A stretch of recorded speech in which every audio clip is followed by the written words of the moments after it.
नेहरू जी, पंडित नेहरू, जवाहरलाल नेहरू, जवाहरलाल नेहरू, नेहरू जी ने पाकिस्तान के कहने पर यह शर्त स्वीकार की है कि इन बांध में जो मिट्टी आएगी, कूड़ा कचरा आएगा और बांध भर जाएगा, इसकी सफाई नहीं कर सकते। पंडित नेहरू उन्हें सोने भी नहीं देते और जीने भी नहीं देते। जवाहरलाल नेहरू हाजिर हो। पाक ऑक्यूपाई कश्मीर का अगर अस्तित्व है तो जवाहरलाल नेहरू जी की ये युद्ध विराम के कारण है। I don't think even the Congress people remember Jawaharlal Nehru ji as much as you do.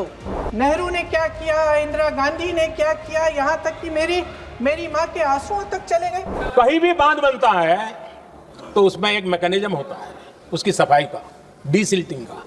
उसमें जो मिट्टी भर जाती है, बाकी घास वगैरह आकर के भर जाता है तो उसकी कैपेसिटी कम होती है, तो उसकी सफाई के लिए यानी इनबिल्ट व्यवस्था होती है। नेहरू जी ने पाकिस्तान के कहने पर यह शर्त स्वीकार की है कि इन बांध में जो मिट्टी आएगी, कूड़ा कचरा आएगा और बांध भर जाएगा, इसकी सफाई नहीं कर सकते, डीसिल्टिंग नहीं कर सकते हैं। बांध हमारे यहाँ, पानी हमारा, लेकिन निर्णय पाकिस्तान का। सबको पंडित नेहरू की बहुत याद आती है। पंडित नेहरू हो, सरदार पटेल हो, भूतकाल में बहुत घूमते हैं आप लोग। पंडित नेहरू उन्हें सोने भी नहीं देते और जीने भी नहीं देते। सरदार पटेल की भी याद आती है।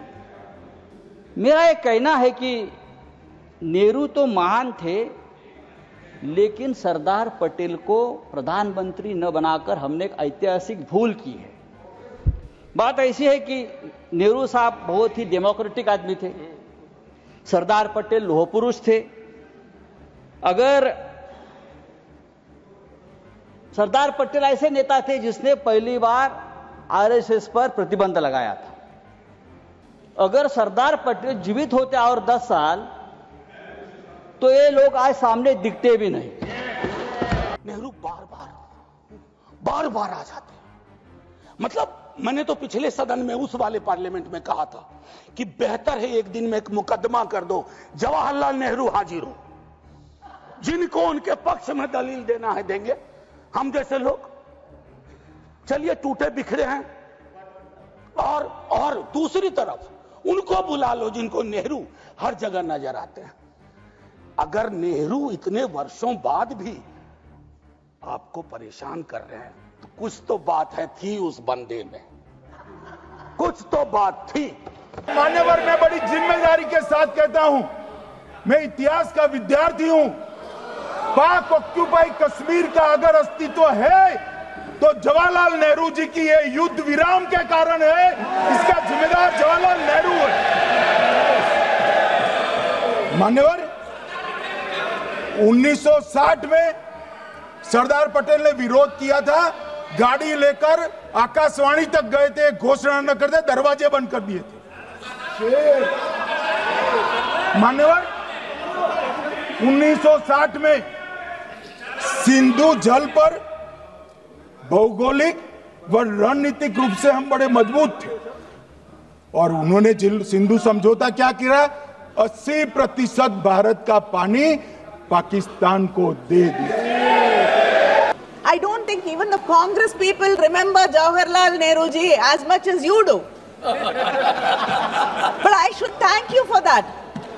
Because of you, so many young people in Tamil Nadu have gone back to read Periyar and Ambedkar.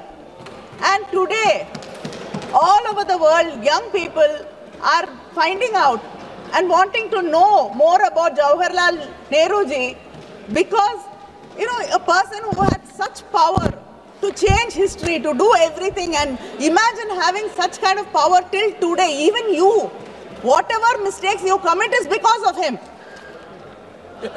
So people are really intrigued by that great leader, that students are going and reading about him. So I think the Congress and the opposition must be grateful to you.